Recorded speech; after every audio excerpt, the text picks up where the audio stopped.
뉴욕 증시가 일제히 하락 마감을 했습니다. 다우지수 나스닥 모두 하락세 보여줬고요. 회복세는 그렇게 크게 보여주지 않았습니다. 즉 떨어진 그대로 마무리됐다 이렇게 보시면 될 것 같은데, 자, 그 이유를 멀어지고 있는 금리 인하 때문이다 라고 얘기를 하고 있습니다.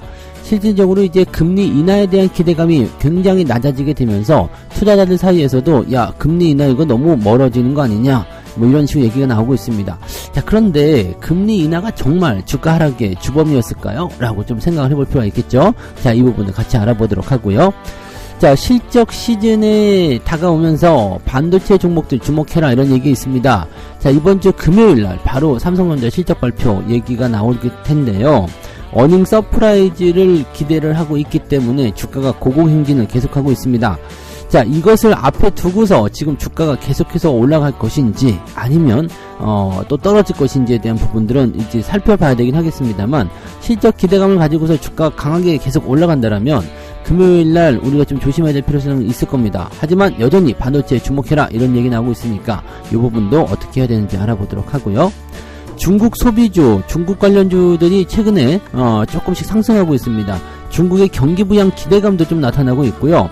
그 다음에 미국과 중국 간의 관계 개선을 위한 움직임들도 나타나고 있습니다. 그러다 보니까 전체적으로 좀 봄이 오는 거 아니냐 이런 식으로 얘기가 나오고 있거든요.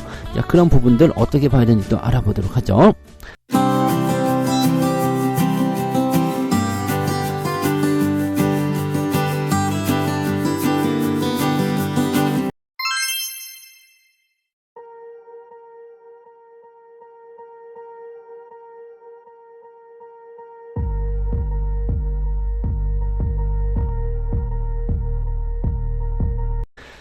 네, 반갑습니다. 자, 오늘은 4월 3일 수요일입니다.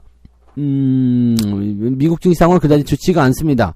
자, 다우지수가 1% 하락을 했고요. 나스닥은 0.95 정도 하락이 됐습니다. 그래서 기술주 같은 경우는 막판에 조금 끌어올려지기는 했습니다만 전체적인 부분에서는 그다지 훌륭하지 않다라고 봐야 됩니다. 왜냐면 시작 전부터 크게 떨어져서 출발을 했고요. 그 하락률을 그대로 기록하면서 마무리했다고 볼 수가 있습니다.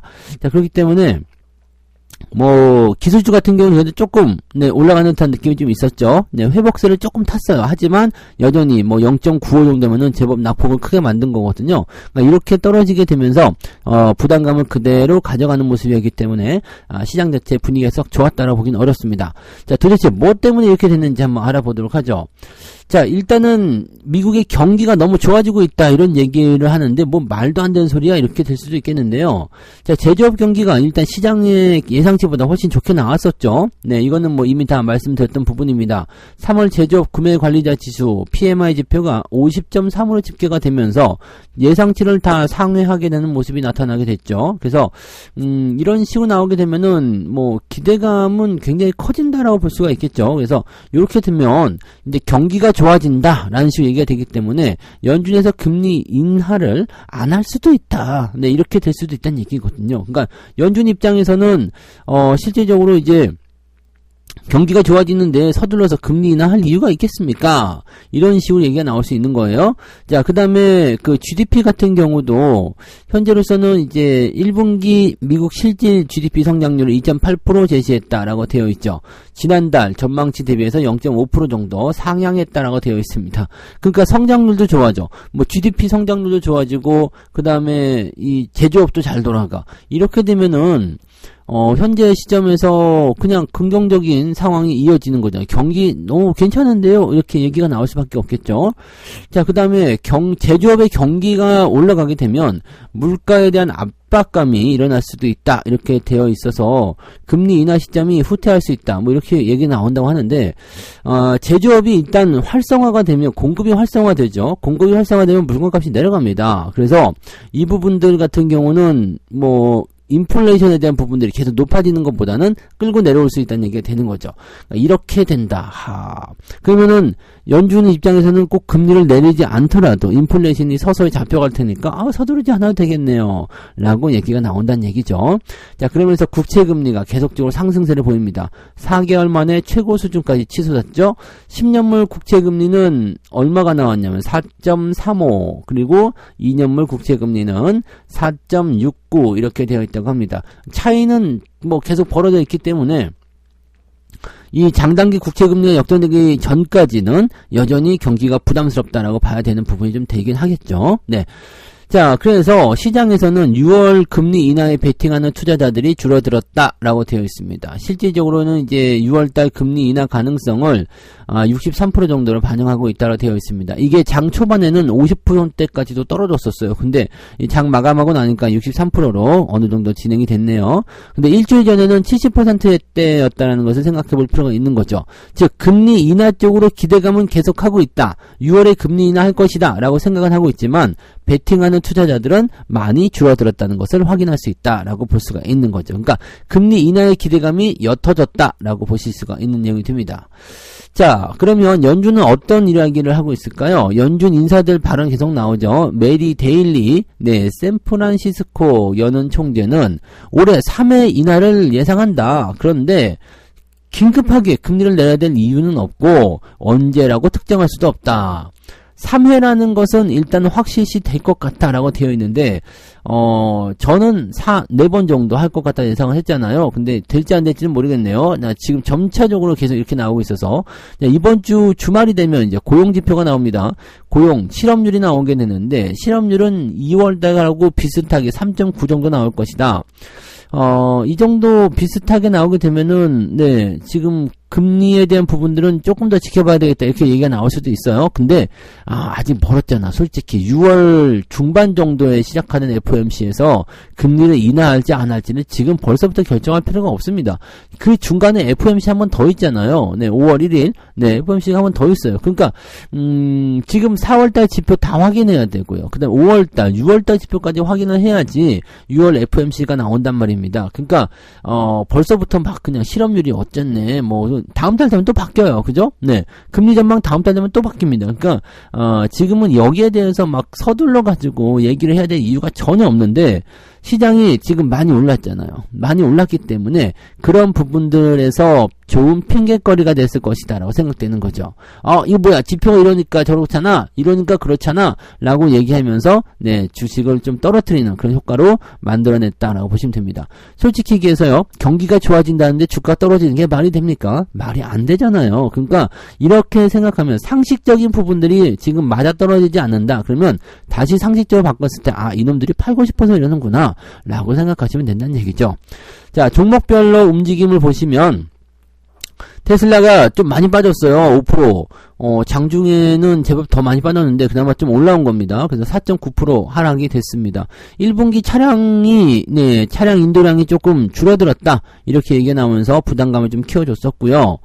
엔비디아라든지 이런 것들도 대부분 다 내렸습니다. 네, 엔비디아 1.01%. 많이 안 내렸어요. 네. 장 초반에는 그래도 한 2%까지도 빠졌었는데, 네, 점점점 올라오더라고. 그래서 1% 정도까지, 네, 낙폭이 축소가 됐고요. 대신에 AMD라든지 이런 건 좀 내렸더라고요. 네, AMD 좀 내렸고요. 네, 마이크로소프트, 구글, 알파벳 뭐 이런 것들은 뭐 크게 밀리지 않았습니다. 네, 그래서 애플도 마찬가지고 이거 크게 안 밀렸습니다. 근데 지금 가장 문제는 이제 누구냐? 전기차 쪽, 테슬라 쪽 이쪽 될 것 같아요. 뭐 니콜라 이런 것들도 뭐 전기차 관련 전체적으로 섹터가 다 하락하는 모습이라서요. 부담감이 좀 있거든요. 그러면 지금 우리 시장을 살펴봤을 때 실적 기대감이 계속 있는 상태에서 반도체가 치고 올라간다. 그러면 시장의 분위기는 일단은 다운 시켜놔야 되니까 어떻게 되겠어요?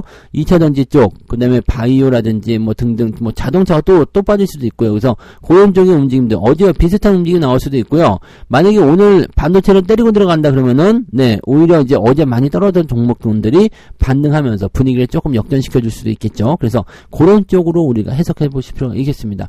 자, 집단이 나눠진 상태에서 누가 올라갈 것이냐가 중요하겠죠. 그러면 상대편은 내려가게 되어 있으니까 그런 부분의 균형성을 우리가 참고하시고 오늘 대응하시면 될 것 같습니다. 네.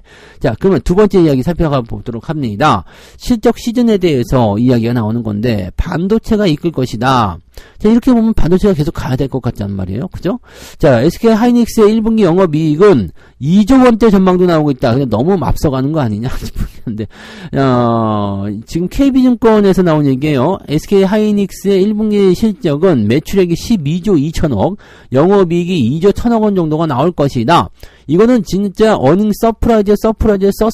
서프라이즈가 되는 거잖아요. 그렇게 되면은 하이닉스는 20만 원을 그냥 넘겨버립니다. 그래서 이 실적에 대한 부분들이 얼마큼 나올런지는 아직은 확실하진 않습니다. 그리고 그 업계 평균적으로 봤을 때는 1조 원대, 1조 원대 정도 예상되고 있어요. 그래서 지금 1분기에 2조 원 넘는데 이거는 정말 충격적인 모습이긴 하네요. 네, 대단히 큰 폭의 상승이다 볼 수 있겠죠. 왜냐면은 이제 서서히 이 흑자에 대한 그런 갈망감이 있는, 그냥 흑자만 나와줘도 좋아요 라고 얘기를 하고 있었던 부분이었는데 갑자기 2조 원이요 이렇게 나오면 이 정도였어? 라고 생각이 될 수 있는 부분이죠. 주가가 더 크게 뛸 수 있는 상태가 좀 됩니다. 삼성전자 같은 경우도 상향 조정이 됐다고 합니다. 지금은 5조 원대를 넘겨서 나타나고 있습니다. 이게 모든 것이 다 반도체에 힘이지 않겠나 생각하는 모습이긴 한데, 불과 얼마 전 하더라도 4조 원대였어요. 근데 점점점 올라가서 5조 원대, 좀 성급한 데 같은 경우는 5조 원대도 중반부까지 올라가더라고요. 5조 6천억, 5조 4천억 그 정도까지 올라가던데, 일단 평균치 같은 경우는 5조 원대 정도로 잡히는 것 같더라고요. 근데 자, 문제는 이거예요. 지금 눈높이를 많이 높여버렸습니다. 하이닉스 2조 원대, 삼성전자 5조 원대 이렇게 잡아놨는데 그 정도 찍어줘야 된다는 얘기예요. 실제로 그 정도 찍어줘야지 어닝 서프라이즈가 됐든 아니면은 예상치의 부합 이렇게 됐든 간에 나올 수 있는데, 만약에 원래 지금 평균치보다 조금 올라가 있다든지 뭐 그냥 4조 원대, 1조 원대 후반 이렇게 나와버리면 뭐 실적 뭐 어닝 쇼크 뭐 이렇게 나오지는 않겠죠. 어닝 쇼크는 아니더라도 실적 예상치를 뭐 하회했다 뭐 그래가지고 주가가 변동성을 보일 수 있는 재료가 만들어질 수가 있습니다. 이거 조심하셔야 돼요. 눈높이 맞춰놓고 거기에 도달하지 못하면 예상치에 부합하지 못해, 그러면서 실망 매물 꽝꽝 이런 식으로 나올 수 있다는 것을 꼭 참고하셔야 됩니다. 이게 많이 하는 수법 중에 하나니까요. 꼭 명심하셔야 돼요. 자, 업종별로도 반도체 업종의 실적 눈높이가 크게 높아졌다라고 되어 있습니다. 반도체 및 관련 장비의 1분기 영업이익은 6조 6천억 정도다라고 되어 있어서 지속적으로 상승할 것이라 되어 있겠죠. 지금 소부장 이야기하는 겁니다. 뭐 재료든 아니면 장비든 이런 식으로 되어 있는 거라서 일단 뭐 큰 종목들은 더 실적이 좋아질 수 있겠죠. SK 하이닉스와 연결되어 있는 거 뭐 한미반도체든 또는 하나마이크론이든 이렇게 얘네들 3인방이라고 보시면 돼요. 하나마이크론, 한미반도체, SK 하이닉스 이렇게 보시면 되고요. 그 다음에 변수에 대한 부분들이 나타나는 것들은 이제 소부장, 그 외의 종목들, 뭐 검사 장비 또는 소재, 부품 이런 쪽으로 드는 이런 쪽이라고 보시면 되는데, 그냥 하이닉스하고 삼성전자가 계속 올라가게 되면 소부장도 같이 따라간다고 보시면 됩니다. 그리고 하이닉스, 삼성전자 실적이 좋아지게 되면 소부장도 실적이 좋아진다 이렇게 보시면 됩니다. 그래서 제일 중요한 건 이거예요. 상승장에서 제일 중요한 건 대장이 누구냐, 네가 얼마만큼 갈 것이냐, 네가 실적이 늘어나느냐 이렇게 보시면 돼요. 자동차 업황도 마찬가지예요. 자, 현대차, 기아차의 실적이 크게 늘어나거나 얘네들의 주가가 계속해서 상승하게 된다면 부품도 그냥 당연히 따라 올라갑니다. 그러니까 이런 식으로 우리가 덩어리를 만들어서 보셔야 되는 거고요. 뭐 2차전지 같은 경우는 원래 대장들이 그냥 정해져 있기 때문에 그거는 걔네들에 따라서 움직이겠죠. 그래서 그런 쪽으로 보셔야 된다는 얘기입니다. 그러니까 그 외에 덩어리가 지면서 따르게 움직이지 않는 그런 것들은 다 개별적인 부분들로 보셔야 된다는 이야기죠. 그래서 뭐 바이오 같은 경우는 한꺼번에 업황이 움직인다고 하더라도 각자 개개적으로 쪼개져 있기 때문에 얘네들은 주도주가 될 수가 없다는 얘기죠. 그러니까 아무튼 뭐 여러 가지 그런 부분들을 여러분 생각하시면 되겠고요. 지금 중요한 건 일단 이 실적 시즌에서 반도체가 제일 주목받고 있다. 이 부분만 기억하시면 되겠습니다. 네. 자, 세 번째 이야기 봅니다. 중국에서 불어온 경기 회복에 꿈틀하고 있는 중국 소비주. 그냥 화장품 조금 오른 거예요.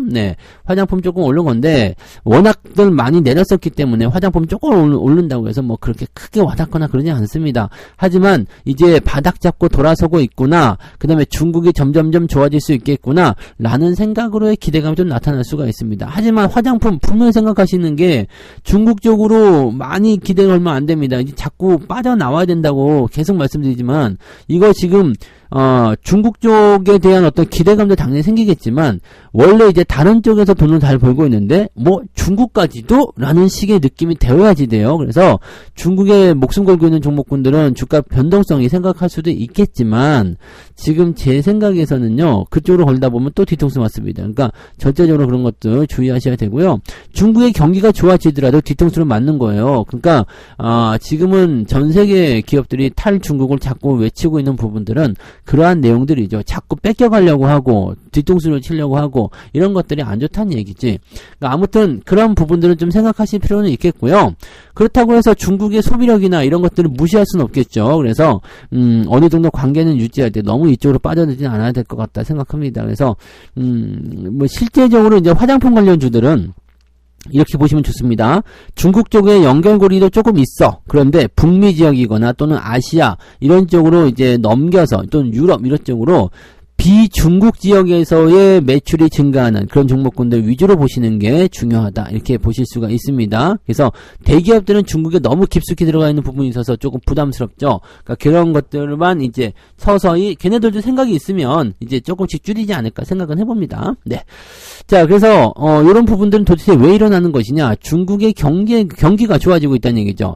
지금 보면 중국의 제조업 지표 역시도 51.1을 기록했다. 이렇게 되어 있는 거라서 지금 중국의 제조업이 경기 확장 국면으로 들어가서 진행되고 있다. 이 부분을 우리가 생각해 보실 필요가 있는 겁니다. 그래서 이게 이제 기대감이 좀 있었던 거고요. 간담회 보면은 이제 시진핑하고 바이든하고 서로 간에 뭐 전화로 대화해서 뭐 이러쿵 저러쿵 자기들의 어떤 경제 협력 등등등 얘기하고 있다. 뭐 이런 얘기도 좀 있었죠. 그래서 중국이 지금 보면은 뭐 경기의 어떤 회복 기대감을 계속해서 보여주고는 있습니다. 그래서 중국 주식도 이제는 슬슬 반등하지 않을까 생각하는 모습 좀 나타나고, 중국이 경기가 회복하게 되면 유류 소비가 늘어나잖아요. 유가도 그래서 올라가는 효과가 있습니다. 물론 유가 같은 경우는 지정학용 리스크도 같이 포함되겠습니다만, 네, 중국의 소비 증가도 당연히 여기에 포함이 됩니다. 네, 자, 그 다음에 여기다가 중국인들의 관광객 수가 더 늘어난다는 얘기가 있죠. 중국인들이 와서 소비를 옛날처럼 하지는 않습니다. 근데 점점 늘어나고 있는 모습들은 긍정적이 되겠죠. 와가지고 일단 뭐든 할 거 아닙니까? 카지노 같은 데 가는 사람들도 많이 있고요. 그래서 파라다이스나 GKL 같은 경우에 주가도 많이 올라오고 있는 모습이었고, 그 다음에 뭐 항공기 같은 경우는 뭐 워낙 저가 항공기가 많아가지고, 네, 실질적으로 확 늘어나는 것은 아닙니다만, 서서히 움직이게 되는 거예요. 그래서 면세점 관련한 부분들, 그 다음에 이렇게 카지노 관련한 부분들, 화장품, 소비주, 뭐 이런 쪽, 식품 뭐 등등등 이런 쪽으로 진행될 가능성이 높겠죠. 그러니까 가장 중요한 건 화장품, 카지노, 면세점, 호텔, 요쪽이 중요하다라고 딱 집어놨네요. 여기다가 그냥 이것만 여러분들이 확인하고 가시면 된다는 얘기입니다. 다른 것보다는 그냥 이쪽으로 진행을 하시는 게 중요하다라고 보시면 되겠습니다. 그래서 이런 부분들을 여러분들이 한 번씩 체크해 주시면 좋겠습니다. 근데 중국에는 네, 너무 큰 기대감 갖지 마시고요. 특히 화장품이요, 꼭 주의하시기 바랍니다. 그 업종 분석을 꼭 하셔야 돼요. 중국 쪽에 너무 많이 기울어져 있다 그럼 조심하시고요. 다른 쪽으로 많이 퍼지고 있다 그러면은 중국도 좋아지면 해볼만 하군, 이렇게 생각하실 필요가 있는 거예요. 네. 자, 오케이. 그러면 이렇게 세 가지 이야기 전달해 드렸고요. 멀어지는 금리 인하 기대감 때문에 미국 증시가 하락했다고 하는데 이거는 그냥 핑계에 불과하다. 네, 신경 쓰지 않으셔도 됩니다. 그냥 원래 우리가 하던 대로 그냥 가시면 되는 거고요. 네, 이건 뭐 코에 갖다 붙이면 코걸이고 귀에 갖다 붙이면 귀걸이니까 그냥 그렇구나 생각하시면 됩니다. 자, 실적 시즌이 돌아오면서 반도체 종목들이 어닝 서프라이즈에 서프라이즈를 기대하고 있다라고 하는데 어디까지 올라갈지 모르겠지만 만약에 이게 네, 진짜 도달하지 못하면은 주가가 떨어질 수 있는 빌미가 됩니다. 그래서 이 부분도 주의하셔야 되고요. 주가가 단기적으로 너무 올랐기 때문에 조정을 좀 받아야 되는 입장이긴 한데 지금 완전히 양대 산막을 나눠서 움직이고 있기 때문에 반도체가 좀 떨어지게 되면 다른 애들이 올라올 거고요. 반도체가 계속 올라가 버린다 그러면 다른 애들이 오늘 또 떨어질 겁니다. 그러니까 절대 서두르지 마시고 이 전체적인 수급의 균형과 흐름을 잘 파악해서 대응하시기 바랍니다. 자, 소비주들이 꿈틀했는데 중국 관련한 부분이에요. 중국의 경기가 좋아지면서 나타나는 부분인데, 자, 수혜주는 화장품, 카지노, 면세점, 호텔 이렇게 보시면 돼요. 이렇게 보시면 되는데 특히 이 중에서 화장품 같은 부분들은 중국에 너무 비중을 많이 싣지 않았으면 좋겠다. 왜냐면 중국인들이 지금 소비를 하더라도 이런 소비는 아직까지는 잘하지 않습니다. 그래서 네, 과소비나 이런 부분들보다도 많이 아끼려고 하는 모습이 있어요. 지금까지 중국 경기가 매우 안 좋기 때문이죠. 그래서 중국 경기가 아직까지 안 좋지만 회복에 대한 기대감이 있기 때문에 이런 현상들이 일어나고 있다. 이렇게 보시면 되겠습니다. 자, 책 한 꼭지 읽고 마무리합니다. 재무제표가 좋고 실적도 좋고 성장성도 좋은 기업이 있다고 쳐보자. 시장의 돌발 변수 때문에 그 기업이 큰 주가 하락을 보였다면 억울하지 않겠는가? 이런 기업은 시장이 상승할 때 가장 먼저 회복하는 모습을 보일 것이다. 억울한 건 못 참아 이런 거잖아. 억울해 이런 종목군들은 반드시 올라온다라는 부분으로 생각하시면 된다는 얘기입니다. 아시겠죠? 네. 자, 오늘 여기까지 이야기 드릴게요. 저는 장중시황 때 다시 오겠습니다. 오늘도 화이팅 하시고요. 좋은 하루 보내시기 바랍니다. 고맙습니다. 본 방송에서 제공되는 모든 정보는 투자 판단의 참고 자료이며 투자의 최종 책임은 본 방송을 이용하는 본인에게 있습니다.